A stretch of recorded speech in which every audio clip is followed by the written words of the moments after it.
नमस्कार दोस्तों। महाभारत के ये 10 विचित्र रिश्ते के बारे में जानकर रह जाएंगे दंग।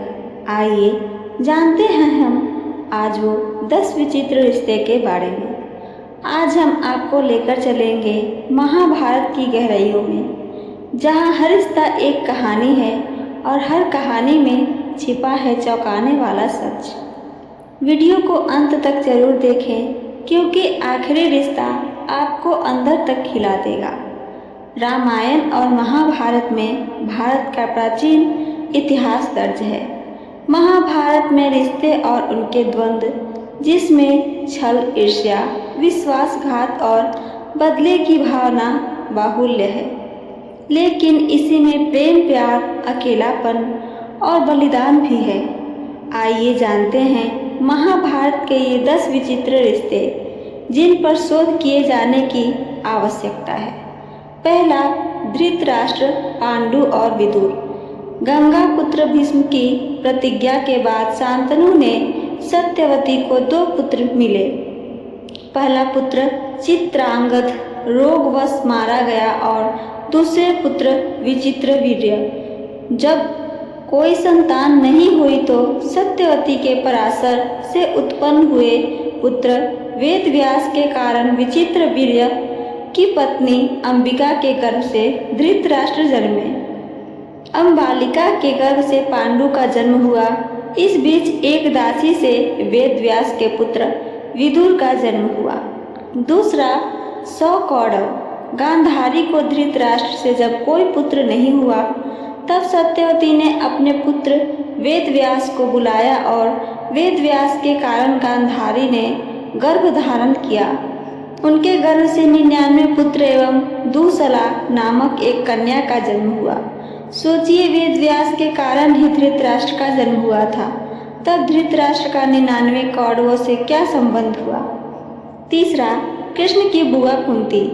महाराज पांडु की पत्नी और 3 पांडवों की मां कुंती भगवान श्री कृष्ण की बुआ अर्थात वसुदेव जी की बहन थी। कुंती को कुंवारेपन में महर्षि दुर्वासा ने वरदान दिया था, जिसके चलते वह किसी भी देवता का आवाहन करके उनसे संतान प्राप्ति कर सकती थी। आजमाने हेतु उन्होंने सूर्य का आवाहन किया और कर्ण को जन्म दिया। कर्ण को उन्होंने नदी में बहा दिया था। कर्ण को फिर एक अधिरथी और राधा ने पाला था। चौथा, 5 पांडव। पांडु की 2 पत्नी थी, कुंती और माद्री। कुंती ने धर्मराज से युधिष्ठिर, इंद्र से अर्जुन, पवन देव से भीम को जन्म दिया था, जबकि माद्री ने भी अश्विन कुमारों के साथ समागम करके नकुल और सहदेव को जन्म दिया था। छठा, द्रौपदी के 5 पति। द्रौपदी का अपने पतियों से रिश्ता भी अजीब था। महाभारत में द्रौपदी ही एकमात्र ऐसी स्त्री थी जिसने 5 पुरुषों को अपना पति बनाया और सभी से उनको एक एक पुत्र उत्पन्न हुआ। छठा, श्री कृष्ण के जीजाजी अर्जुन।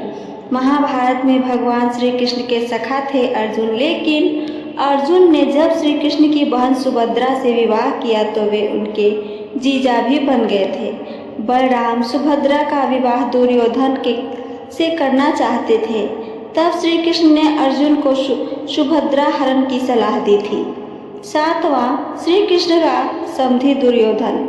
श्री कृष्ण की 8 पत्नियां थीं, जिसमें से एक का नाम था जामवंती। श्री कृष्ण और जामवंती के पुत्र का नाम सांब था। इस सांब ने दुर्योधन की पुत्री लक्ष्मणा से विवाह किया था। इस तरह दुर्योधन और श्री कृष्ण दोनों एक दूसरे के समधी थे। 8वां, वत्सला। अर्जुन पुत्र अभिमन्यु की पत्नी वत्सला बलराम की बेटी थी। बलराम की बहन सुभद्रा अर्जुन की पत्नी थी। सुभद्रा के पुत्र अर्जुन ने बलराम की बेटी वत्सला से विवाह किया था।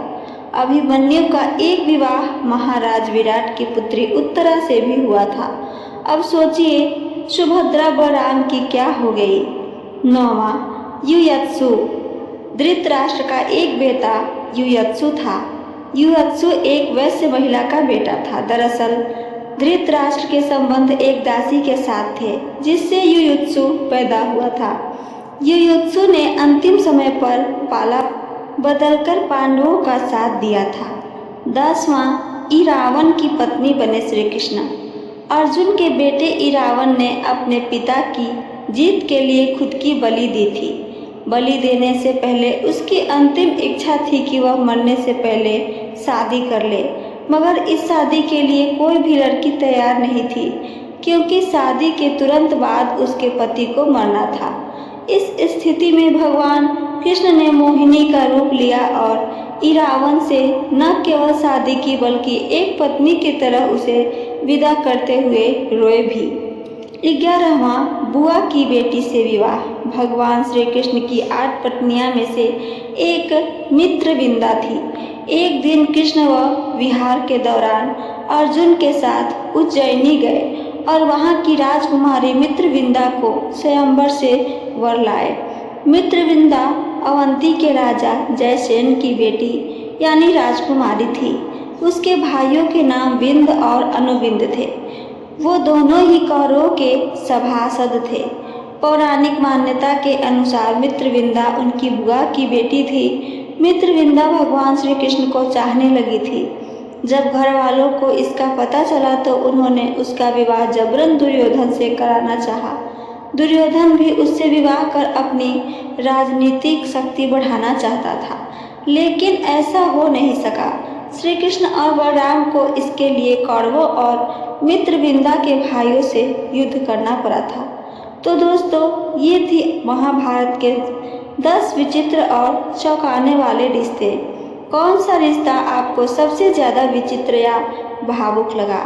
कमेंट करके हमें ज़रूर बताइए। वीडियो पसंद आया तो लाइक, शेयर और चैनल को सब्सक्राइब ज़रूर करें। सुनने के लिए धन्यवाद दोस्तों। जय श्री कृष्णा। राधे राधे।